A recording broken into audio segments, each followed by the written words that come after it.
The word from Jeremiah 11:18 through 20. It was the Lord who made it known to me, and I knew. Then you showed me their evil deeds.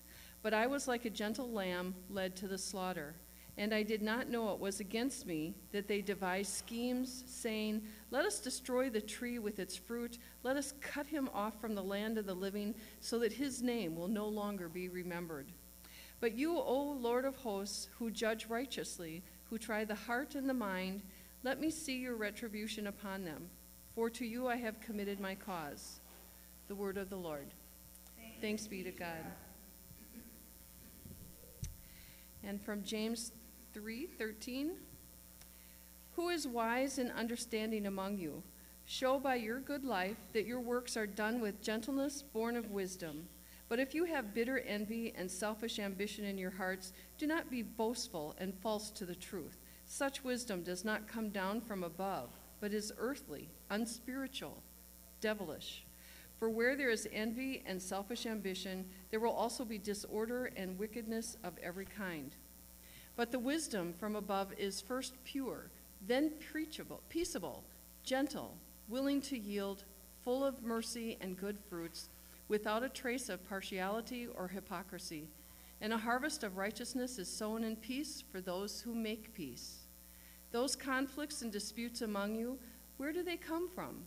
Do they not come from your cravings that are at war within you? You want something and do not have it, so you commit murder. And you covet something and cannot obtain it, so you engage in disputes and conflicts. You do not have, because you do not ask. You ask and do not receive, because you ask wrongly, in order to spend what you get on your pleasures. Submit yourselves therefore to God. Resist the devil, and he will flee from you. Draw near to God, and he will draw near to you. The word of the God. Thanks be to God. At this time, I invite our volunteers leading children's ministry today to rise. Today it is Jenny and David. Thank you very much. And so children are invited to join them for a special children's message in the fellowship hall. They'll be back in just a few minutes. Parents, you're welcome to go down with them and check it out, or children can go.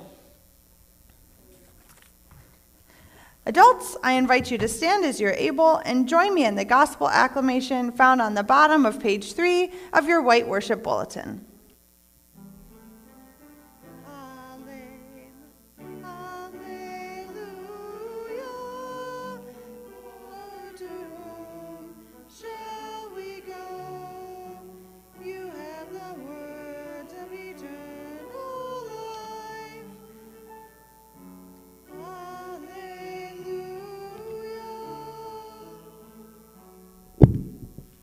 The Gospel of Mark. Jesus and his disciples went on and passed through Galilee.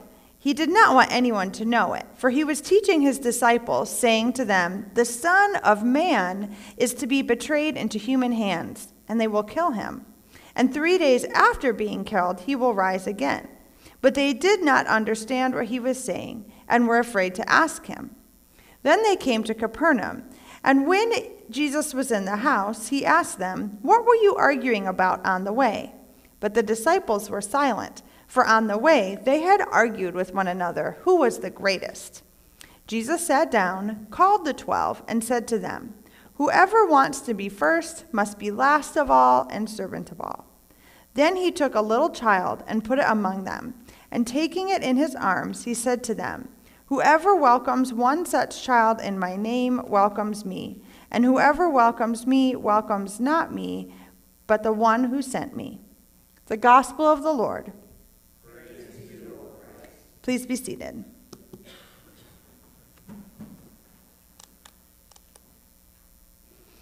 I hear that wisdom comes from experience, which might be true. But it seems as if Jesus' disciples are only gaining wisdom through some rather embarrassing experiences. They're walking right next to God in the flesh. And instead of listening to Jesus, the disciples decide their time would be best spent arguing over which one of them is the greatest. They've seen Jesus perform miracles. They claim Jesus is the Son of God. They know they're following Jesus to the cross. But instead of focusing on Jesus saving the world, the disciples are inwardly focused on their own petty competition between themselves. The conversation is so embarrassing, they won't even admit it out loud. Of course, Jesus already knows what they're arguing about, and that they're once again ignoring his prior teachings on welcoming the least of these.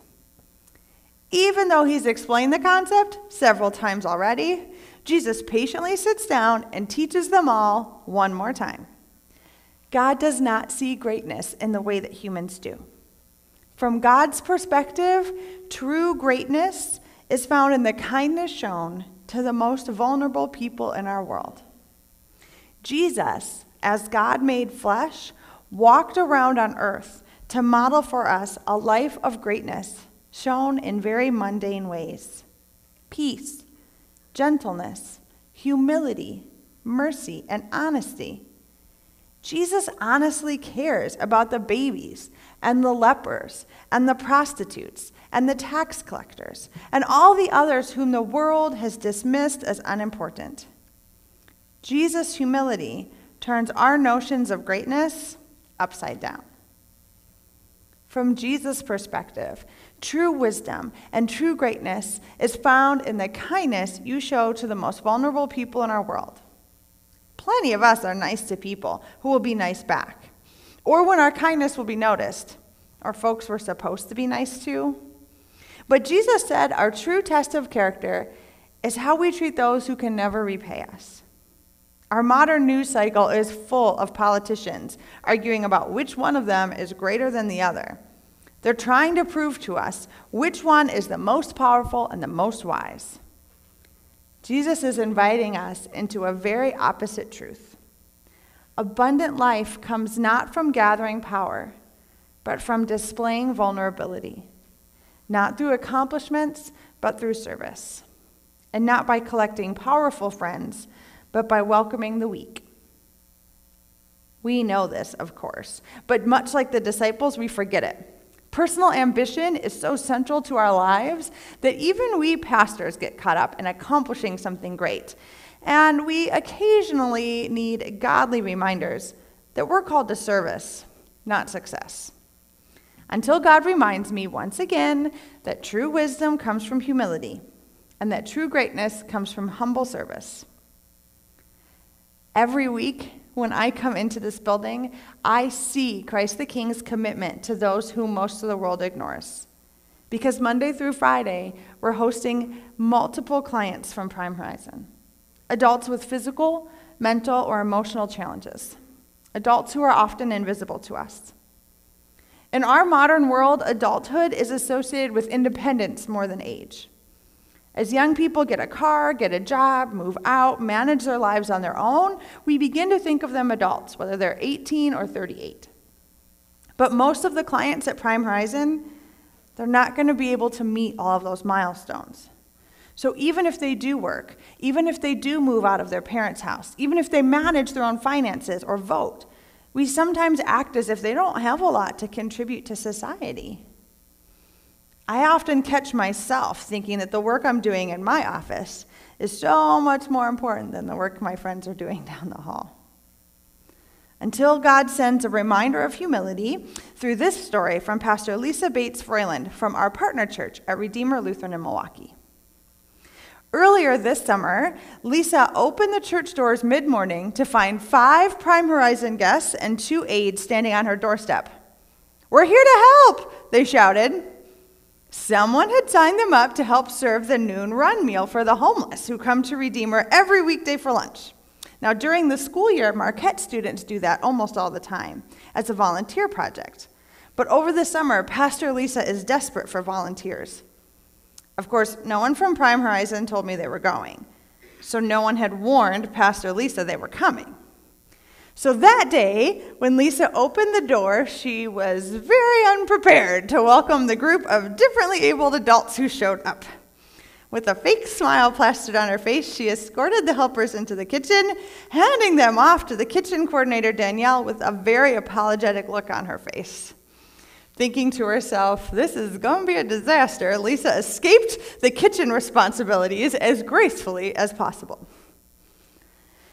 2 hours later, after the meal had been prepared, served to several dozen folks, and cleaned up, one of the adults from Prime Horizon put his hand on Pastor Lisa's shoulder and said, "You are a really great person." Ashamed, Lisa thought to herself, "You would not say that if you know what I've been thinking about you for the last 2 hours. Only after they had all left on the road back to Port Washington did Lisa bravely face her demanding kitchen coordinator, Danielle. How'd it go? "Those are the best volunteers I had all summer," shouted Danielle. She asked if they could come back more often, and they did 5 more times. Turns out the Prime Horizon folks just loved serving to be of service. A few of them had received kitchen training through Portal Incorporated, a local nonprofit which helps differently abled adults work in the community. Those individuals loved running the dishwasher, a job which no volunteer ever wants to do because they had been trained in how to use the dishwasher. Others were very happy to do the monotonous work of chopping or stirring for long minutes or hours without complaining. They followed Danielle's directions very carefully, ensuring that food safety rules were always followed. And every single Prime Horizon volunteer was honestly cheerful when serving up the food. "Don't you love having fruit for lunch?" they said while scooping out very even spoonfuls. "Happy Monday!" they'd shout to everyone in line. And the Prime Horizon volunteers made sure each person got extra dessert. Turns out the disabled adults did a much better job than most of those aspiring college students. What a lesson in humility for the rest of us. Like Jesus' disciples, we can hardly shake off our own images of greatness long enough to even notice the least among us. Our own foolishness is clouding our vision. Most days, typical volunteers, we show up with our own ideas of how to run the noon meal for the homeless. Or we secretly give ourselves a pat on the back for making time to volunteer in our busy schedule. We don't even notice that we're bringing our own baggage with our own ideas of success, selfishness, envy, and personal ambition with us when we walk into that kitchen. So most of the time, Danielle not only has to make lunch for dozens of people in need, but she also has to manage all the chaos and disorder which the volunteers bring with them into the kitchen. Instead, the volunteers from Prime Horizon, they modeled what James calls wisdom from above. Pure, peaceful, gentle, and submissive, without a trace of partiality or hypocrisy. When I heard that story, I realized how often I fall into the temptation of wanting things my own way and not even noticing how that might hurt someone else. Today's reading from James reminds us that such selfish desires are sin.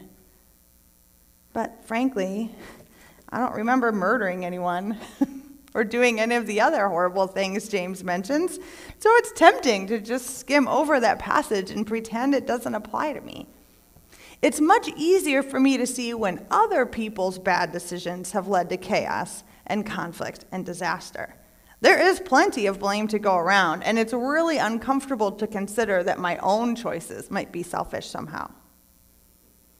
But once I start to think about it, most of my day involves selfish choices.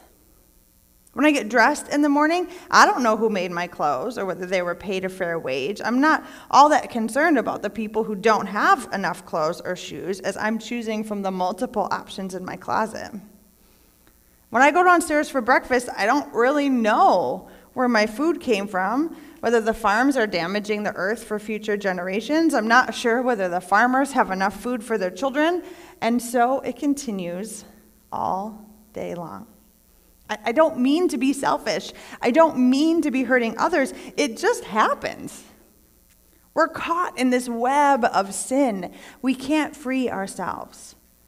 So together, our prayer of the day says, "Lord, help us to lay aside all envy and selfish ambition, that we may walk in your ways of wisdom and understanding as servants of your Son, Jesus.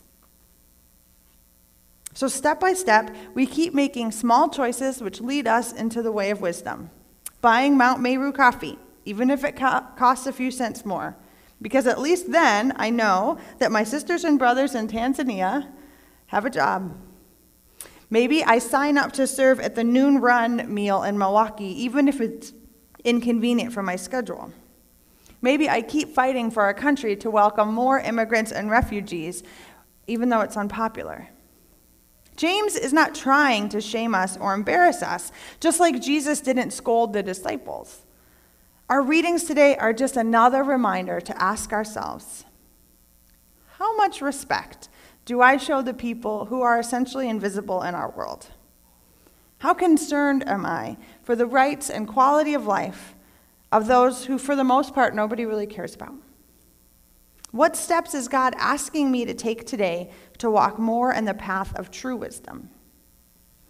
Wisdom throughout the New Testament is always associated with being full of the Spirit of Jesus. We cannot make ourselves wise no matter how many good decisions I make.